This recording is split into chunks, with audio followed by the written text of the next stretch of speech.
One of the great things about being involved with Worth is that I get to meet people like you. And I'm just amazed, and I told a story earlier about seeing you in action last night, and you just get turned on about things. But you seem to like school pretty much, too. That might be true. There was a lot of schooling to get here. Boy, oh boy.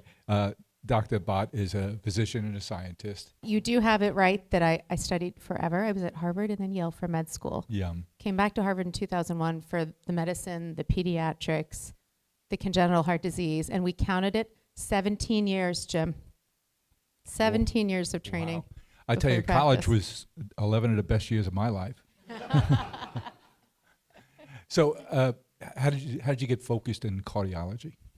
I actually went into medicine and pediatrics with this idea that I would be able to see anybody who walked in the door. You know, I wanted to be the Norman Rockwell physician. You guys know that picture where like the boy's turning around to look at a picture and he's getting the like injection ready. And that's what I wanted to do. And when I got to taking care of young babies who had cardiac disease, right, blue babies, we did heart surgery, I realized that once those kids turned 18, nobody knew what to do with them. And now they were turning 18. They used to die before them. We didn't need a field of adult congenital heart disease. That's an interesting commentary there. Yeah. So that was new. You know, surgery, anesthesia got them. And so my timing was perfect. I knew pediatrics. I knew adult medicine. I liked the idea of cardiology. I especially like the idea of whatever you're doing in cardiology, take the heart and kind of jigsaw puzzle it, because that's what these kids' hearts look like. And now try to figure out atrial fibrillation. Now try to figure out what surgery to do. And so I'm a builder, and there was no field. So there's about 18 of us globally who started that field of adult congenital heart disease. And then I spent the next 20 years kind of building it, building accreditation centers, building education, board certification. And so that was how I ended up doing cardiology. Now, tell me about your change in your career 2 years ago. Yeah, well, two things happened. So one is, I'm going to go back. 2013, I'm 4 years into being an attending at Mass General, super proud of like being there, being able to do this. And I noticed like one little thing's happening. By the way, they don't teach us business in med school ever, right? But I knew enough to know that I was seeing fewer patients every week. And I was like, oh God, right? And we're revenue generating based on patients. So this was a problem. And I was like, I know that much business I know. And it turns out that when your mom stops bringing you in and when you fall off your parents' insurance at 25, you no longer want to see a cardiologist and find out something might be wrong with you. You can't pay for it and you don't want to know. And so, you know, Plato said necessity is the mother of invention. I like to coin the phrase, desperation is the mother of adoption. I started telemedicine then with my patients. This is what year? This is 2013. Mm-hmm. And I did it for 10 years every Wednesday, a telemedicine clinic to my patients in the communities where they live, because they don't all live in Boston. In fact, most families with congenital heart disease can't afford to live in Boston. And so that's actually what got me into thinking about virtual care, because then I said, well, I don't have a digital stethoscope. Mm-hmm. So I met Echo Devices and became their first advisor. And then I met Philips and GE, and I took their handheld echoes. And the fellows would always come to my clinic and say, she's going to have some new cool gadget. But I had to, because my patients were out there 5 hours away. And I only had a screen on them. I had nothing else on them. Yeah. The wearables, I mean, I would have loved your cloth. Like that would have been awesome, but it didn't exist yet. So it started to do that and did it all the way into COVID. At COVID, I was the director of outpatient cardiology at Mass General. We see about 60,000 visits a year. And we had 60,000? 60,000 visits a year. And we had it's in-person visits? That was in-person visits only till then. Yes. COVID shut us down, and they said, does anybody know how to do telemedicine? And I was like, I've been talking about this for 10 years, people. Anybody like, hello? And so it was great. We turned it on. By the time I left MGH 3 years later, we were doing 74,000 visits a year. We had just increased access by being willing to go to patients where they live rather than always bringing them. So did COVID give you cover to do that? COVID gave us cover to do that. In fact, I got cover for the 10 years before, partly because of what we were talking about before when we were talking about the HerMD story, which is when people say no. I just kept saying, I'm going to do telemedicine. I'm going to do telemedicine. And legal was like, we don't know. I was like, please figure it out. Yeah. I'm going to do telemedicine. And finance was like, well, we can't pay you for that. I said, well, you're going to have to pay me for that because I'm going to do telemedicine. And these patients are going to call it a visit, and then I'm going to order labs. And it's going to look bad if you haven't. And so I just kept doing it, and people kind of got on board. But the system, the bureaucracy that exists wherever there's more than two people is always going to push back. It pushes back, and you have to push. And then at some point, I loved what you said. I fired myself about 2 years after COVID. I thought adult congenital is built. I hired to replace me a woman who was one of my interns like 9 years earlier. And so hired her to replace me with my group because I wasn't building anymore. Mm-hmm. And I noticed that we were going to start to backslide after COVID. We were going to backslide away from digital health, away from technology. And I didn't want that to happen. And so I said, well, maybe it's time to build. So I left and I came to the American College of Cardiology. And tell us about the American College of Cardiology, what you're doing there. Yeah, so we are largest global cardiovascular society in the world. We have 500 employees, but we have about 60,000 members. 20,000 are ex-US, 40,000 US. 92% of US cardiologists belong to us, but also nurses, PAs, others, administrators. We do everything from like education, the guidelines we talk about for therapy. We do advocacy work, but my job in innovation as the Chief Innovation Officer is threefold. One is everything sits on the shelf. So I have to say, I have one disclosure. I'm the chair of the FDA's Digital Health Advisory Committee. I'm not here speaking on behalf of the federal government.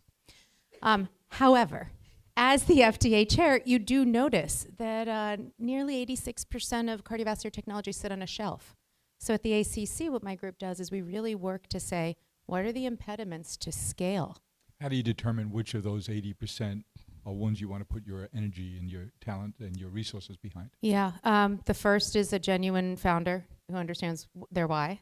Mm-hmm. Crazy people like this. That's right, exactly. You need founders who know their why. The second is agile people. They really have to be willing to go back to the drawing board and change, and not rigid in, well, this is my technology. The minute you hear about my technology is this, you're like, no, that's not right. Because the minute you take it out of a box and you put it in the hands of a clinician and a patient, you're going to need to change something, and you just have to be willing. So that agility is really important too. I heard you last night how excited you are about how AI technology changes everything in your world. Absolutely.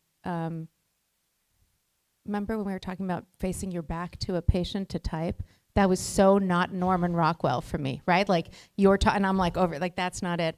And so voice has been great, voice to text technology. All of us as doctors can now actually just talk to you. Scribes. And it's a scribe, but it writes your note for you. By the way, it writes the note correctly for billing, so the hospital's happy. Like Peter Slavin would love this, right? And then it writes the note for your colleagues, so they get the information they need, but then it writes it in a 6th grade level. Used to be 8th grade. Now it's 6th grade for the general public. You're trying to so I can read it. Yes, yeah, sorry. But yeah, exactly. So that you can read it. I wish you weren't so quick to agree. But so that's been great for the administrative side. The clinical side is even more important. If you see me in the office, the chances that in 20 minutes, less than that, right? You pointed out you have to put on the blue gown and sit up, right? So in 15 minutes, no matter how smart I or another doctor might be, I can't know all of your health problems from the electronic health record, in addition to your wearable data, which is valuable to me, in addition to your social determinants of health. And you have 15 and the minutes, guidelines. So why not? I have 15, but this is the thing, and the guidelines, and the research since the guidelines. I can't do it. So you know what? The scientific rigor that exists, you never get it when you go to a doctor. Yeah. You never get it unless we start using AI for clinical decision support. So how would you use AI there? So right now, AI can summarize. It can summarize from your EHR what your diagnoses are. If it pulls AFib, it can pull my guidelines from the ACC and then look back in your EHR and tell you whether or not you're on the guidelines and make suggestions as to things that should happen.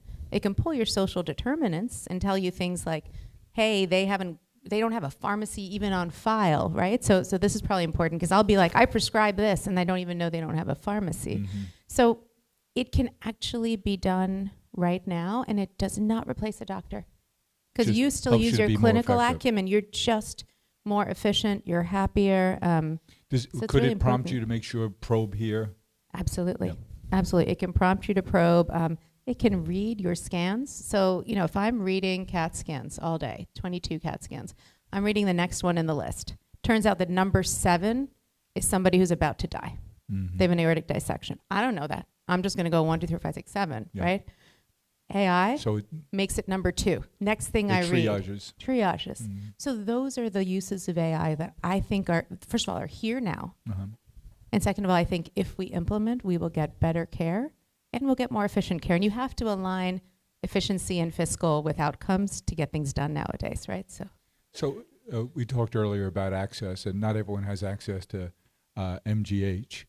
How will using this technology improve the care at the non-big name hospital systems in the country and in the world? So a few things. Monopolies definitely exist in healthcare. There are epic monopolies out there. No, so there are there are big monopolies out there. However, this is where, when we were talking about a good company, a founder and a team that's agile Yep. makes all the difference in the communities where people live. Because working with those teams, it's a really great opportunity for smaller companies to get in there, to show their product, to show their value, their technology, and it's providing care in a place where there was no care.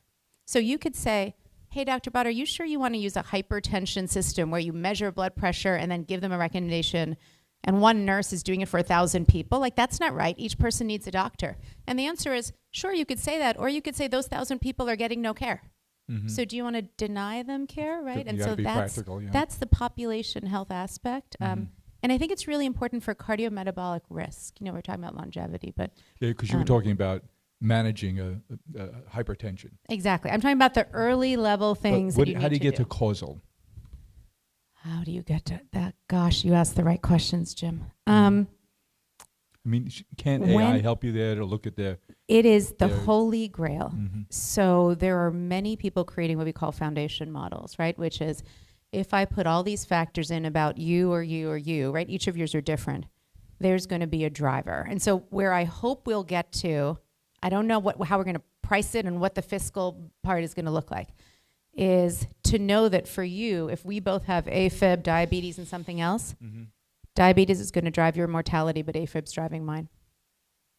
Right? And now I'm going to treat your diabetes. Well, I don't have to. You don't eat sugar anymore. But theoretically, maybe we should have done it the other way. I had a bagel this morning. Let's switch that up. Okay.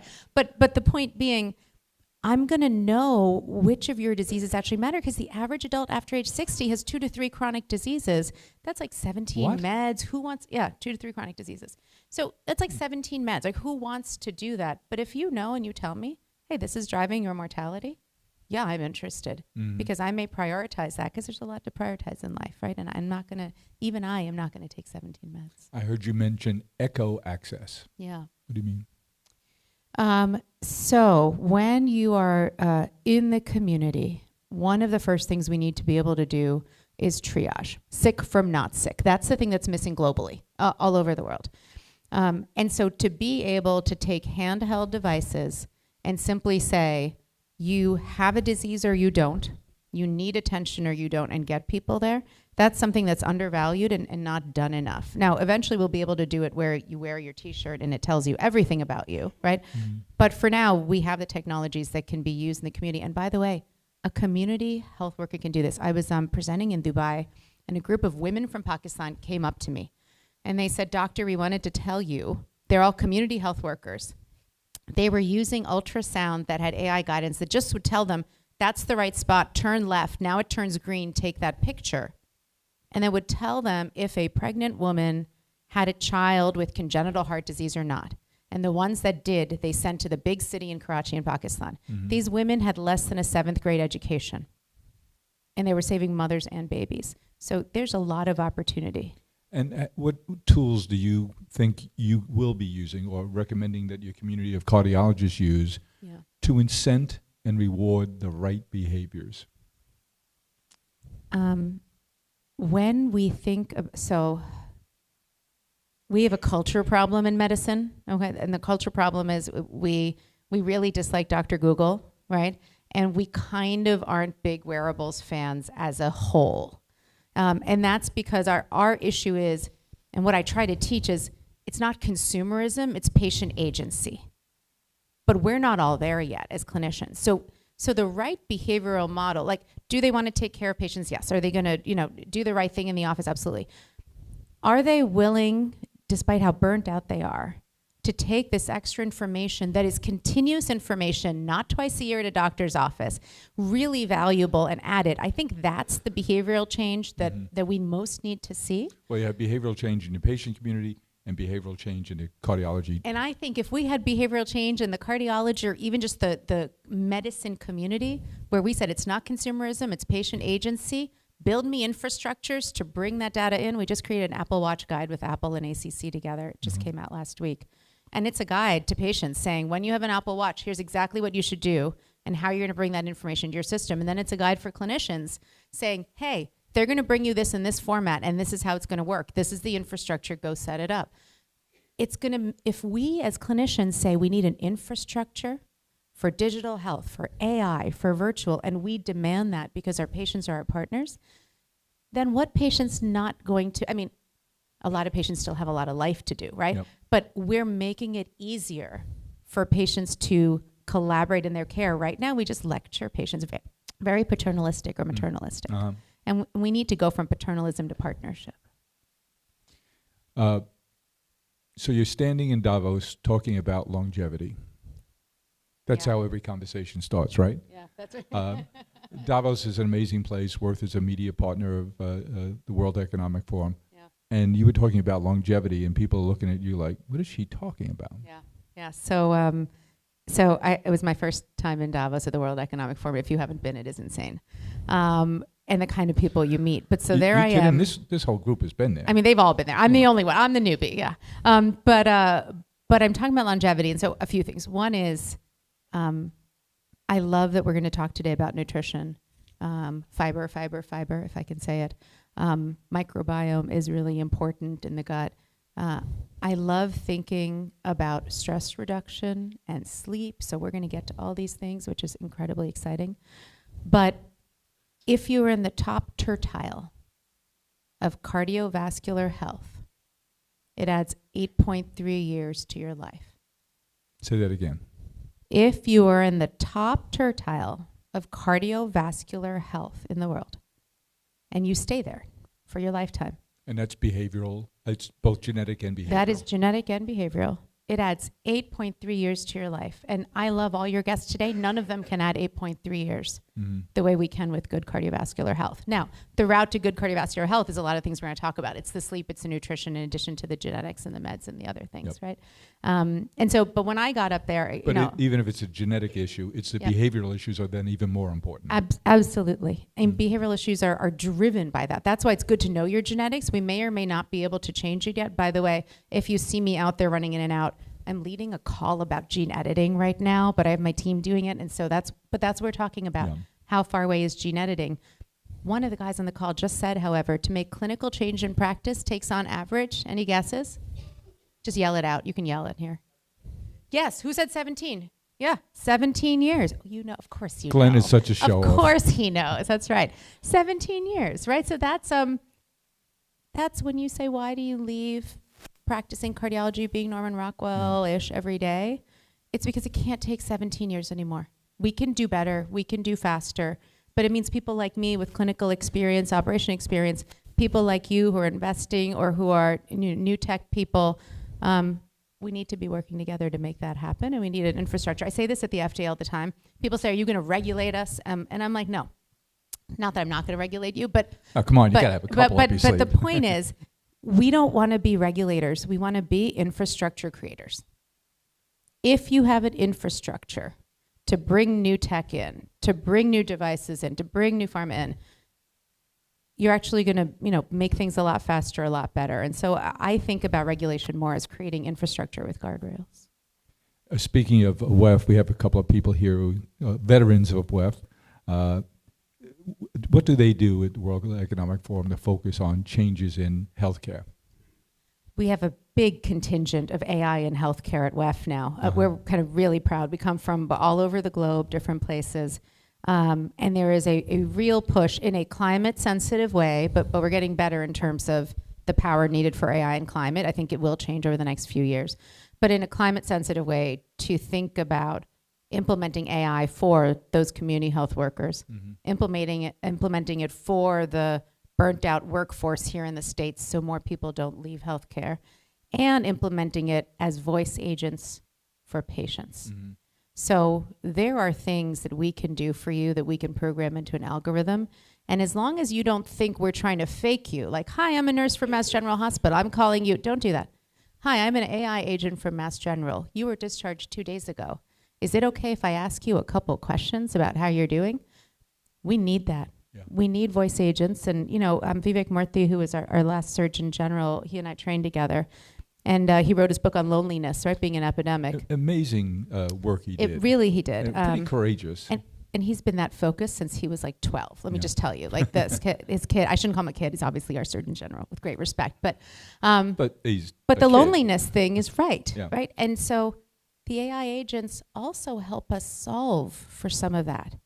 And that both helps people. That's really interesting. And then it helps me have more room in my clinic for those who really need the urgent care they need, and systems where I can measure things in the home and have something automated but with oversight can help you stay in the community where you live. Do you see how we're building this now? Mm-hmm. Now we're building a community of health. And so I guess as we talk about the rest of the day, one of the things that and you had mentioned this yesterday, talking about health and wellness. This is when we got excited, right? About like the intersection of health and wellness.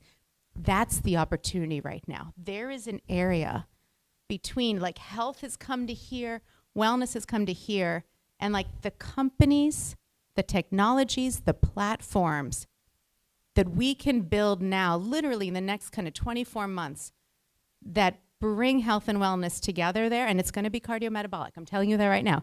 That bring that together. You're prejudiced. Come on. I'm fully prejudiced, fully biased, and kind of right. That's the area where we're going to really start seeing a significant difference in current health and in longevity. So with all that you've done, experience with a couple of different hats that you wear now, tell us when we reconvene in 12 months, what do you hope if you put check marks next to on your to-do list?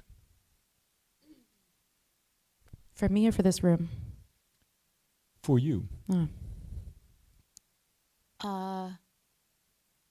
I hope that the concept of an infrastructure for data that patients capture at home is something that exists across the world. Meaning, I hope you can walk around at home, continuously measure the things that need to be measured for you, right? That are interesting to you, that are necessary by your clinician.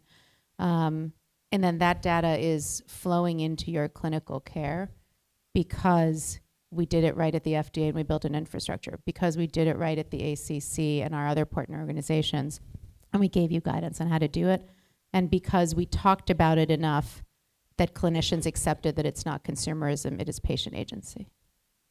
Hospital at home. Love it. Caveat. There's really intense hospital at home. Yep. That has taken time. It will continue to take time to really be right. And if we get a lot of people out of the healthcare system that didn't need to be in the hospital, right, out, then maybe those people will still be well served by a little in hospital, a little out. I'm a big fan of palliative care at home. Some interventions probably need to move closer. So intensive hospital at home, good. And the idea of having chronic disease managed at home, 100%. Everybody. Yeah. 2 to 3 chronic diseases after age 60. I don't want to spend my days with doctor's visits the way my grandma did. Mm-hmm. I just, that should not be my schedule. It should be, lunch over here and golf over there. Last question.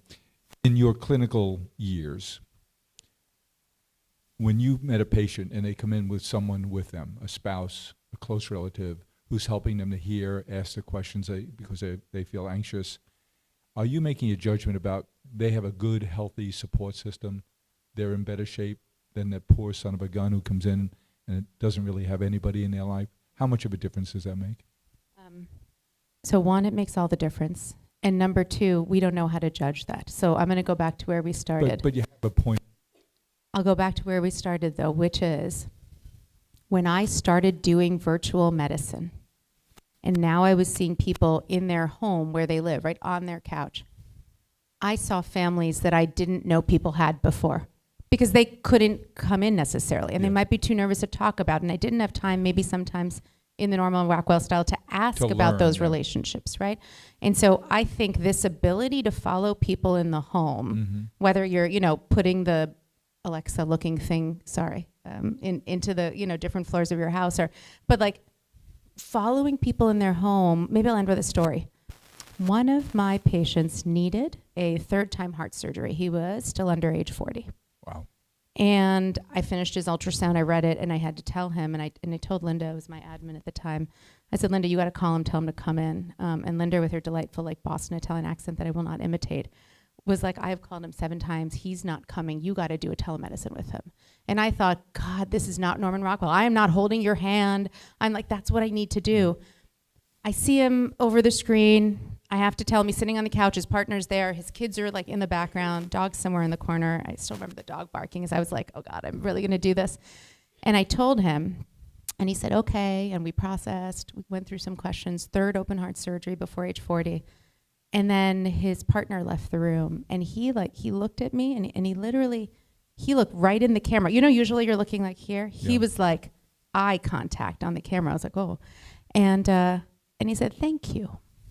And I was like, you can't thank me for a 3rd surgery. Like, this doesn't make any sense. He goes, no, thank you for doing this. I know it was really hard for you, but it was the right thing for me because I will only have this 3rd surgery because of my kids and my family, and I needed to be here with them. It's still a human element, I guess, huh? Always. Now you know why I'm president of the Dr. Ami Bhatt fan club. Of 1. Fan club of 1. Thank you. There must be